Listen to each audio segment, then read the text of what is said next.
कारगिल विजय दिवस पर शहीद वीर सैनिकों के बलिदान को किया गया सलाम। शहीद स्मारक पर आयोजित हुआ श्रद्धांजलि समारोह। प्रशासन, पुलिस और सेना सहित आम नागरिकों ने अर्पित की श्रद्धांजलि। भाजपा सरकार पर बरसे राजेंद्र राणा, बोले परफॉर्मेंस जीरो, रोजगार खत्म और खाने की थाली भी निगल गई सरकार।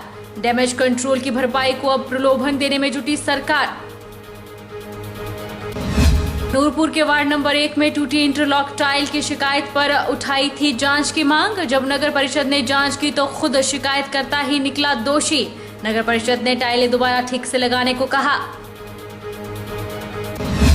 और 75 किलोग्राम भार वर्ग के पहले ही मुकाबले में आशीष कुमार चौधरी को मिली हार। चाइनीज बॉक्सर ने दी करारी मात। आशीष हिमाचल के पहले बॉक्सर जो ओलंपिक में खेल रहे हैं। नमस्कार, आप देख रहे हैं HP 24x7। मैं हूं जनीशा।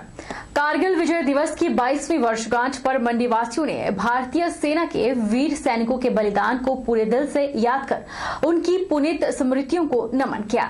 लगातार जारी बारिश में भी जनता का उत्साह देखने लायक था। दिल में सेना के प्रति कृतज्ञ भाव लिए लोग शहीद स्मारक मंडी में आयोजित जिला स्तरीय कार्यक्रम में मौजूद रहे।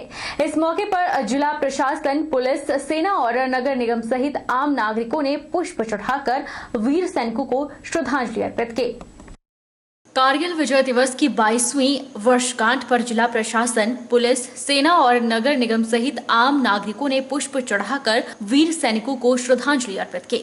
उपायुक्त अरिंदम चौधरी ने समारोह में उपस्थित सभी लोगों को देश की अखंडता और सम्मान की रक्षा की शपथ दिलाई। सभी ने कारगिल युद्ध के उन वीर शहीदों जिन्होंने देश की अखंडता और सम्मान की रक्षा के लिए अपने अदम्य साहस का परिचय देते हुए अपने प्राण न्यौछावर किए हैं, उनकी पुनीत स्मृति एवं शौर्य को नमन करते हुए प्रतिज्ञा ली कि देश के गौरवमय इतिहास की रक्षा के लिए पूर्ण रूप से समर्पित रहेंगे। उपायुक्त अरिंदम चौधरी ने कहा कि प्रशासन सैनिकों, पूर्व सैनिकों और उनके परिजनों की सेवा में सदैव तत्पर है। उनकी समस्याओं के निदान को विशेष प्राथमिकता दी गई है।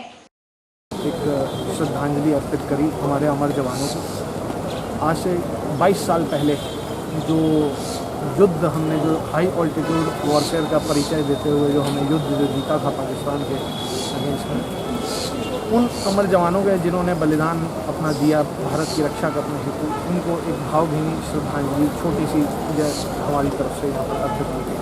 तो यहाँ पर हमारा वॉर मेमोरियल इंदिरा मार्केट का ऐतिहासिक जो है हमारा मार्केट, और यहाँ पर हमारा वॉर मेमोरियल पे हमने यहाँ पर रीप्लेइंग सेरेमनी के थ्रू जो है श्रद्धांजलि।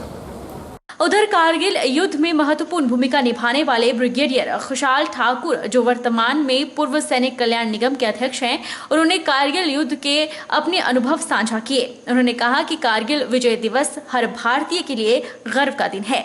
उन्होंने कहा कि 3 मई 1999 को शुरू हुआ कारगिल युद्ध साल 1999 को आज ही के दिन यानी 26 जुलाई को खत्म हुआ था। इस युद्ध में हमारी बहादुर सेना ने दुश्मनों को खदेड़कर तिरंगे की शान को और ऊंचा किया था। उन्होंने कहा कि प्रदेश सरकार ने मंडी में शहीद स्मारक बनवाकर बड़ा सराहनीय काम किया है। ये आने वाली पीढ़ियों के लिए वीर सैनिकों के अदम्य साहस से प्रेरणा लेने और श्रद्धांजलि अर्पित करने का पावन स्थल होगा। कारगिल विजय की लड़ाई में 527 हमारे वीर योद्धा रणबांकुरे और जो हमारे शूरवीर थे, जो शहीद हुए थे, उनको हमने नमन किया, श्रद्धांजलि दी और उनके परिवारों को आज हम याद कर रहे हैं। और जैसे कि आपको मालूम है, हिमाचल एक वीर भूमि है और हर लड़ाई आज़ादी के बाद जितनी भी लड़ाई हुई है, हिमाचल का एक बहुत बड़ा योगदान रहा है। कारगिल की लड़ाई में हमने 52 जो हमारे रणबांकुरे थे वो देश के लिए हमने खोए, और मंडी जिला के 12 रणबांकुरे जो थे देश के काम आए। आज हम उनको नमन करते हैं, श्रद्धांजलि देते हैं, उनकी वीरता को, उनके शौर्य को, उनके बलिदान को, उनके त्याग को जो है नमन करते हैं, सल्यूट करते हैं, जिसके लिए आज हम इकट्ठे हुए हैं। हिमाचल प्रदेश के बिलासपुर में पूर्व सैनिक कल्याण समिति हिमाचल के द्वारा कारगिल दिवस शहीद स्मारक बिलासपुर में शहीदों को नमन करके मनाया। इस मौके पर पूर्व सैनिकों के द्वारा शहीदों को श्रद्धांजलि अर्पित की गई। कारगिल पर विजय प्राप्ति को 22 साल का समय हो चुका है। पाकिस्तान पर विजय प्राप्त की थी। इसमें पूरे देश से सैनिक शहीद हुए थे, जिसमें हिमाचल प्रदेश के भी सैनिक थे। आज विजय दिवस, जो कारगिल दिवस भी जाना जाता है, आज से 22 साल पहले हिंदुस्तान की फौज ने कारगिल के ऊपर, पाकिस्तान के ऊपर विजय प्राप्त की थी। और इसमें बहुत 2 महीने से ज़्यादा, बल्कि 4-5 दिन और बढ़ गए थे जितना ये युद्ध चला। लेकिन आज के दिन 26 जुलाई को एक लड़ाई जो थी वो बंद हो गई, जिसमें हमने जितने भी विकेट्स पाकिस्तान ने ऑक्युपाई की थी उन सब को हमने उनसे वापस ले लिया था। इसके अंदर भारतीय सेना के 559 जवान शहीद हुए, जिनमें से 52 जो थे वो हिमाचल के थे और उनमें 4 बिलासपुर डिस्ट्रिक्ट के थे। इसमें 4 लोगों को परमवीर चक्र मिला, जिसमें 2 हिमाचल के थे, एक पोस्टोमस जो कैप्टन विक्रम बत्रा को मिला था, और एक हमारे बिलासपुर का ही जो संजय कुमार, आज कल सूबेदार साहब फौज के अंदर ही हैं, उनको मिला था। ये जो विजय हमारी हुई है, ये सिर्फ मिलिट्री की विजय नहीं थी, ये डिप्लोमेटिक भी विजय हुई थी। वर्ष 1999 में कारगिल युद्ध का जब भी जिक्र होगा, तब प्रदेश के 4 दर्जन से अधिक महान सपूतों की शहादत को याद किया जाएगा। इन सपूतों में 4 ऐसे सपूत थे जो जिला सोलन से संबंध रखते थे। उनमें से एक शहीद कैप्टन विजयंत थापर थे, जिनका ननिहाल जिला सोलन के अर्की में है। अर्की स्थित बनी शहीद कैप्टन विजयंत थापर की प्रतिमा पर उन्हें प्रशासनिक अधिकारियों सहित क्षेत्र के लोगों ने श्रद्धा सुमन अर्पित किए। जिला स्तर पर उपायुक्त कृतिका कुल्हारी ने कारगिल के शहीदों को शहीद स्मारक पर जाकर भावभीनी श्रद्धांजलि अर्पित की।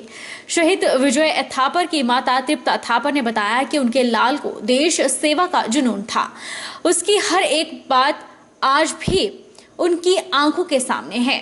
उन्होंने कहा कि बेटे के जाने का दुख तो होता है, लेकिन उन्हें फक्र भी है कि उनका बेटा देश की सेवा के काम आया।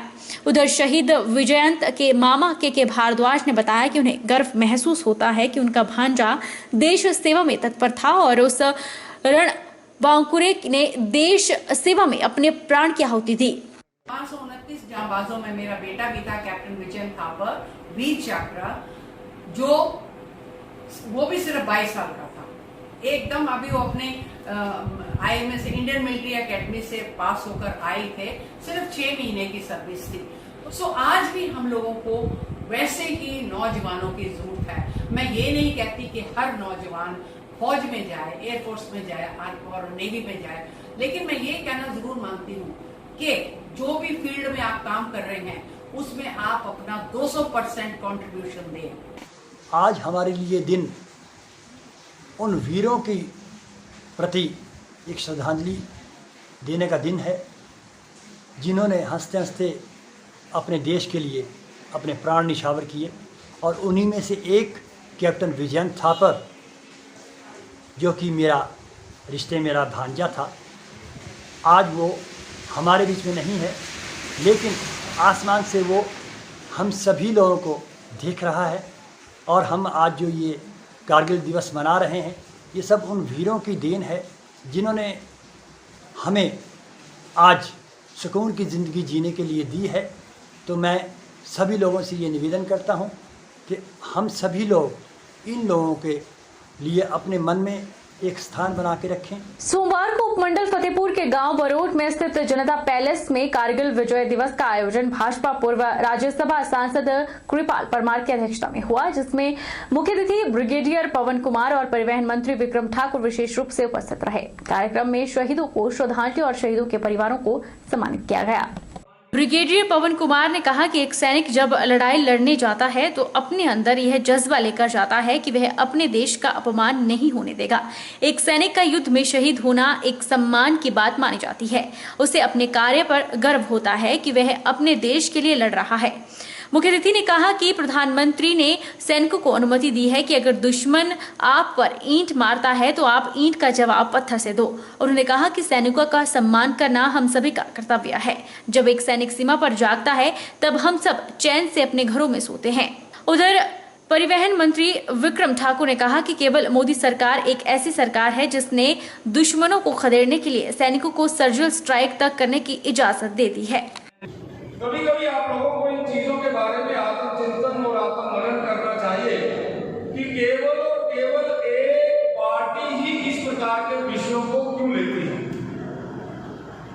हम सभी को बोलते हैं राष्ट्रीय पार्टियां हैं, सभी लोग अपने अपने तरीके के कार्यक्रम करते हैं, लेकिन जिनके कारण से हम रात को सुखद नींद लेते हैं, जिसके कारण से हम एक खुली हवा का आनंद लेते हैं, हम लोगों को उनको याद करना चाहिए। और बहुत अच्छा लगता है आप जैसे जिस समय एक्सपीरियंस लोग जिन्होंने कारगिल में काम किया, 97 की लड़ाई लड़ी, जो बड़ी अच्छी अच्छी पोस्टों के ऊपर रहे, यह बिल्कुल ठीक कहा पवन जी ने कि जिसने गोली नहीं देखी, जो केवल और केवल इसकी कल्पना करता है, उसको बड़ा अच्छा लगता है। आप लोगों ने अपने जीवन की परवाह न करते हुए, परिवार की परवाह न करते हुए कोई भी युद्ध हिंदुस्तान ने लड़ा है, वहां पर आप लोग जाके खड़े हुए हैं। फतेहपुर की लोहारा पंचायत का कारगिल युद्ध के दौरान शहीद अशोक कुमार की वृद्ध माता को आज भी अपने बेटे पर फख्र है। उन्होंने बताया कि देश पर मर मिटने वाले मेरे सपूत का एक ही सपना था कि पहले मकान बनाऊंगा, उसके बाद ही शादी करूंगा, लेकिन उससे पहले ही वो देश के लिए कुर्बान हो गया। उन्होंने कहा कि उनको 24 वर्षीय जवान बेटे की शहादत पर नाज है। सोमवार को फतेहपुर विधानसभा क्षेत्र के उपचुनाव की तैयारियों को लेकर कांग्रेस के पर्यवेक्षक एवं विधायक राजेंद्र राणा ने बूथ अध्यक्षों के साथ कांग्रेस पदाधिकारियों के साथ बैठक कर अगली रणनीति बनाई। कांग्रेस उपचुनाव पर्यवेक्षक एवं विधायक राजेंद्र राणा ने आरोप लगाया है कि ठाठ बाट में व्यस्त रही भाजपा सरकार के 4 साल की परफॉर्मेंस जीरो रही है। अब उपचुनाव आते देखकर सरकार ने लोगों पर झूठे वायदे, इरादों के डोरे डालने शुरू कर दिए हैं। देखिए, हमने तो पहले आते ये कहा कि कांग्रेस पार्टी बिल्कुल तैयार है, चुनाव लड़ने के लिए तैयार है, हमारी पूरी तैयारी मुकम्मल हो गई है। अब ये सरकार की तरफ से दे रही है, हम तो कहते हैं कि रात को नोटिफिकेशन कर दो, हम कल से मैदान में तैयार हैं, हम तो पहले मैदान में खड़े हैं। सरकार डर रही है, सरकार को पता है कि इस बार सरकार का सफाया होने वाला है, क्योंकि सरकार निकम्मी साबित हुई है, सरकार सफल नहीं हो पाई है, हर मोर्चे पर फेल रही है, और जिन जिन मुद्दों को लेकर सरकार बनाई गई थी उन मुद्दों की कोई चर्चा नहीं है। सरकार ने एक दृष्टि पत्र जारी किया था, घोषणा पत्र का नया नाम इन्होंने दिया था दृष्टि पत्र, उस पर तो उनकी दृष्टि गई नहीं है, उस पर तो नजर ही डाल रहे हैं। इन्होंने कई तरह के वायदे किए थे, उनको तो उन्होंने टच ही नहीं किया। तो इसलिए हर पार्टी जब चुनाव लड़ती है तो कुछ मुद्दों को लेकर चुनाव लड़ती है, कुछ वायदों को लेकर सरकार पार्टी जो है वो सरकार बनाती है। तो वो जो वायदे इन्होंने किए हैं उन पे तो बिल्कुल इनका ध्यान ही नहीं है। वक्त तो चला है छोटे से ब्रेक का।